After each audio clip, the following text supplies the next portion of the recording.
కారులో అయితే దిగి వస్తూ ఉంటాడు రాజేంద్ర ప్రసాద్ చాలా కోపంగా. ఇక గన్ పట్టుకొని ప్రణతి అని గట్టిగా పిలుస్తూ ఉంటాడు. ఇక ప్రణతి వీళ్ళందరూ అయితే షాక్ అవుతూ ఉంటారు. ఇక ప్రణతి అయితే చాలా టెన్షన్ పడుతుంది. నాన్నకి నిజం తెలిసిపోయింది. ఇప్పుడు నా పరిస్థితి ఏంటి అని అయితే షాక్ అవుతూ ఉంటుంది.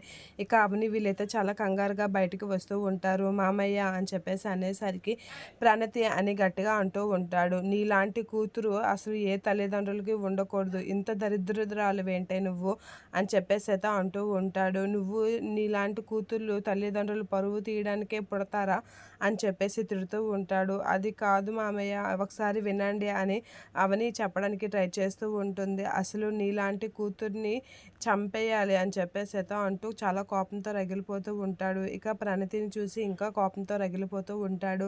అయినా నువ్వు ఏం చేసావు? నీకు ఏమైనా ఇది ఉందా? చదువుకున్న దానివే గల ఇంత పరువు తక్కువ పని చేస్తావా? నా పరువు తీస్తావా? నాకు పరువు లేకుండా చేస్తావా అని చెప్పేసి రాజేంద్ర ప్రసాద్ అయితే కోపంతో రగిలిపోతూ ఉంటాడు.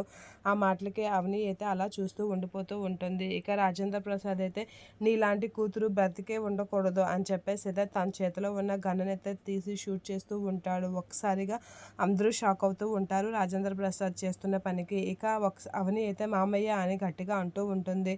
ఇక రాజేంద్ర ప్రసాద్ అయితే ఆ కోపంతో అవనిని అయితే ప్రణతిని అయితే షూట్ చేయడానికి అయితే రెడీ అవుతూ ఉంటాడు. అలా రెడీ అవ్వగానే ఒకసారిగా అవని గట్టిగా మామయ్య అని అనేలోపు గన్ గురిపెడుతూ ఉంటాడు.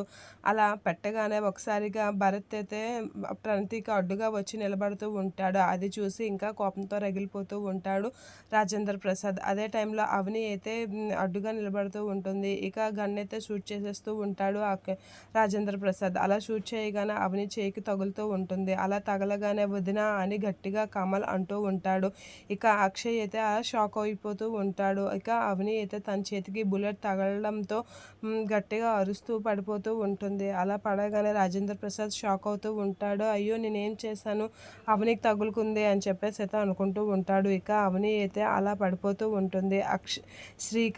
శ్రీకర్ అక్షయ్ వాళ్ళైతే అలా వెళ్తూ ఉంటారు అవని దగ్గరికి. అలా వెళ్ళి వదిన వదిన అని అయితే చూస్తూ షాక్ అవుతూ ఉంటారు. ఇక కమల్ అయితే షాక్ అయ్యి అలా చూస్తూ ఉండిపోతాడు.